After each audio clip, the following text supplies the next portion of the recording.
Before we begin, a quick note. If you want to explore the UFO and conspiracy angles around this geoglyph, Patrick Gunn's book, The Marree Man, 1998, is linked in the description and in the first pinned comment. That Amazon link is an affiliate link, purely for reference, and it helps support the channel if you choose to use it. Now, let's go to the middle of nowhere.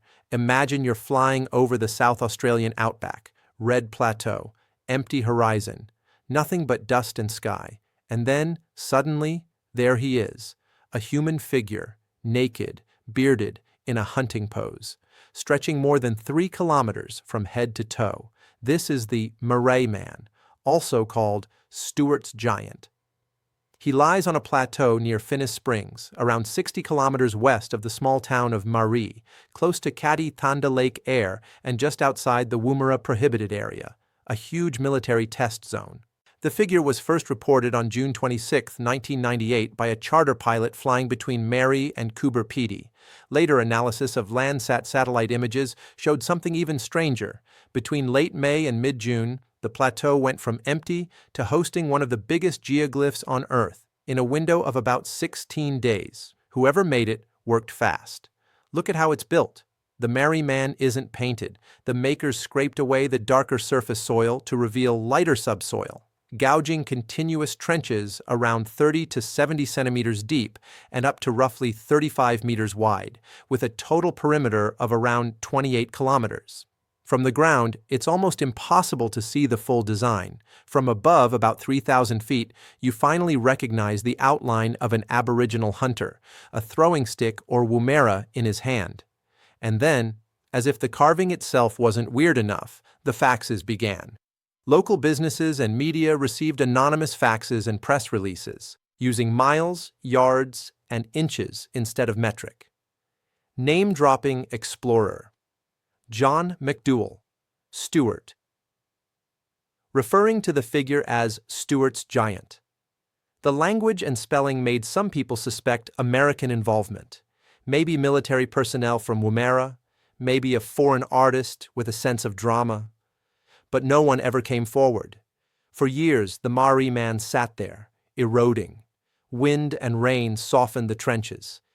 By 2013, satellite images from NASA and USGS showed the outline starting to disappear into the desert. For the nearby town, that wasn't just a loss of mystery, it was a loss of tourism. So, in 2016, locals and the Arabana community backed a restoration. Using graders guided by GPS, workers re-etched the outline with a twist.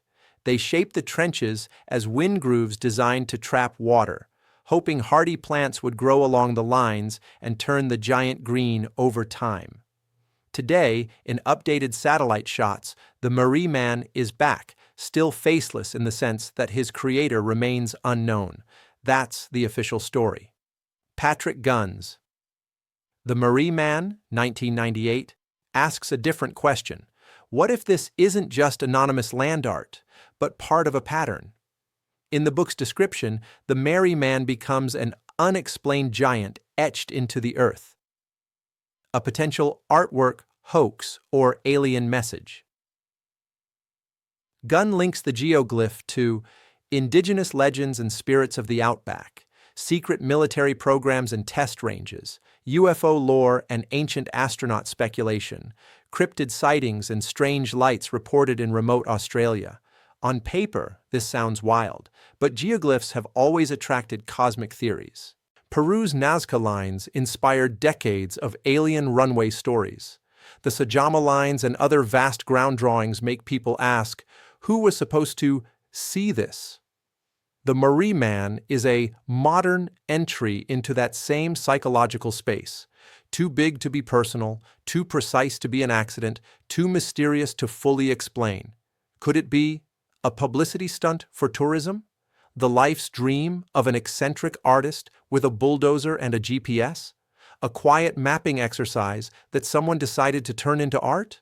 Or just a group of bored professionals seeing how long they could keep a secret?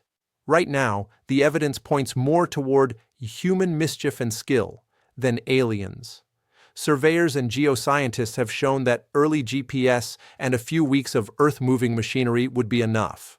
Local stories mention the late artist Bardius Goldberg as a candidate. Others suspect people with connections to Woomera. None of it has been conclusively proven. But for a channel like Black Butterfly Key, the most interesting part is not proving one theory. It's watching how an empty plateau, a giant outline, and a handful of anonymous faxes were enough to pull in satellite agencies like NASA and USGS, spawn tourism campaigns and restoration projects, and now generate entire books that mix land art with UFO lore. If you want to see how far down that rabbit hole goes, Patrick Gunn's The Marree Man, 1998, collects those threads into one UFO-laced narrative. The book is on Amazon. You'll find the link in the description and in the first pinned comment. That link is an Amazon affiliate link used for reference and documentation. If you decide to get the book through it, I may earn a small commission at no extra cost to you, which helps support this channel and future investigations. For now, the Marree Man remains what he has always been, a 2-mile-tall question carved into the desert, asking who we think is really drawing on the surface of the earth. Tell me in the comments, is Marree Man just a very big prank, or the closest thing we have to a modern Nazca line? Subscribe to Black Butterfly Key for more journeys into geoglyphs, deserts, and the mysteries we write into the land itself. Thanks for watching.